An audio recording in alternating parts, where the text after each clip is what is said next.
अस्सलामुअलैकुम। आज मैं आपको सिखाने लगी हूँ सिमेट्रिक पावर मेथड करने का तरीका कि सिमेट्रिक पावर मेथड कैसे करते हैं। जैसे कि मैंने आपको power method, inverse power method समझा दिया है, बिल्कुल इसी तरह सिमेट्रिक पावर मेथड मैं अब आपको समझाऊंगी कि किस तरह से करते हैं इसको हम सबसे पहले क्या करेंगे, हम जो ये हमारा मैट्रिक्स है उसको लेट कर लेते हैं कि हमारे पास ये ए है।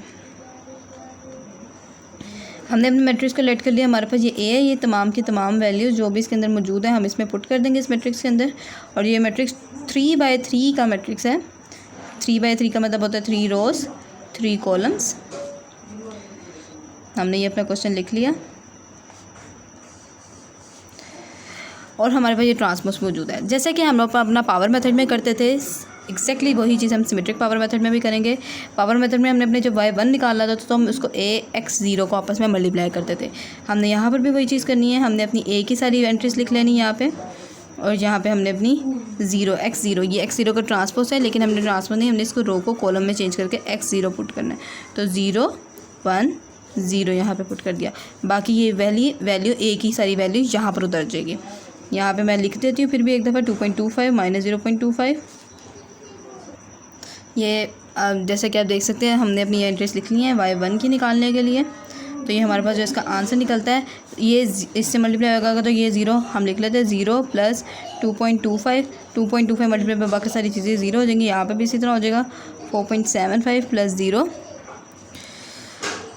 Plus 1.25 plus 0।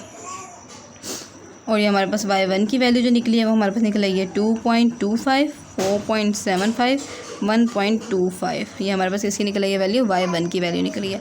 आप इसे y1 कह सकते हैं, आप इसे ax0 की वैल्यू कह सकते हैं। वो हमारे पास ये निकल आई है 2.25 4.75 1.25।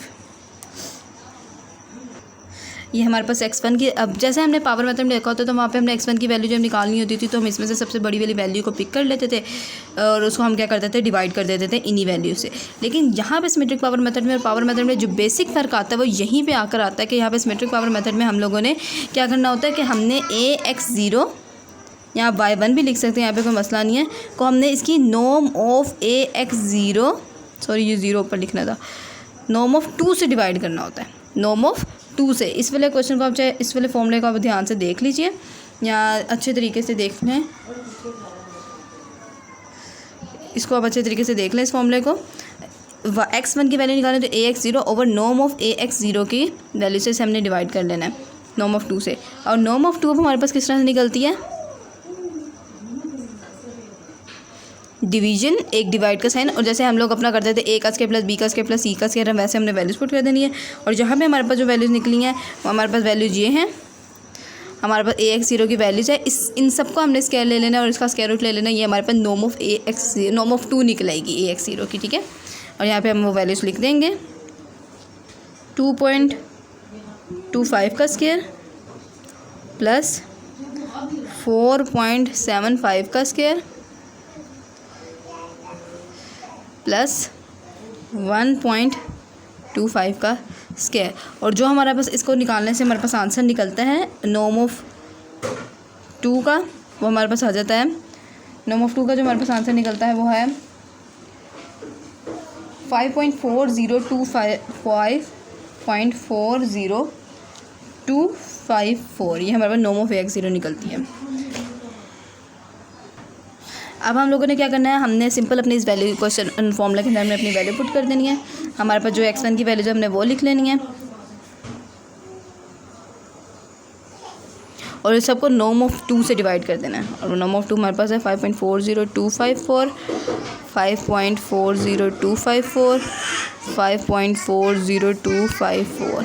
और जो हमारे पास इसको डिवाइड करने से आंसर निकलता है वो हमारे पास निकलता है 0.41647 और 0.87921 23137। ये हमारे पास क्या निकला आया, x1 का आंसर निकला। यहाँ तक हमारा n = 1 मालूम हो चुका है। अब हमने अपना n = 2 मालूम करना है। तो एग्जैक्ट वैसे ही हमने अपने वैल्यूज़ लिखनी है कि a, लेकिन अब x1 की वैल्यूज़ पुट करनी है, यहाँ पे y मालूम करने के लिए।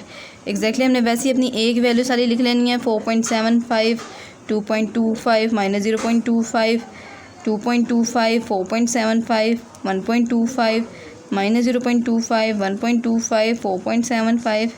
और यहाँ पे हमने x1 की वैल्यूज पुट कर लेनी है, लेकिन ये ट्रांसपोज है, हमने इसको कॉलम में चेंज करके लिखना है। तो 0.4647, 0.87921, 0.23137। और जो इसका हमारे पास आंसर निकलेगा वो हमने वैसे डिवीजन करके जो मल्टीप्लाई करके आंसर निकलेगा वो हमारे पास निकलता है 3.89861, 5.40251, 2.093925। और हमने इसकी वही वैसे ही नॉर्म निकाल लेनी है।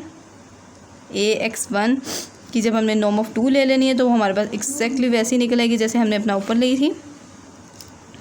3.89861 का स्क्वायर प्लस 5.40251 का स्क्वायर प्लस 2.093925 का स्क्वायर। इसकी जब हमने नॉर्म ली है तो हमारे पास आंसर आता है इसका 6.98360।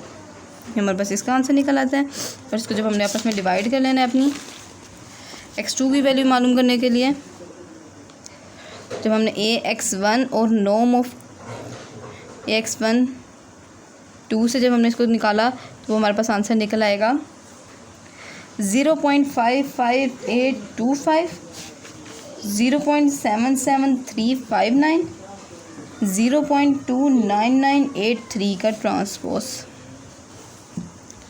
ये हमारे पास इसका आंसर निकल आया है।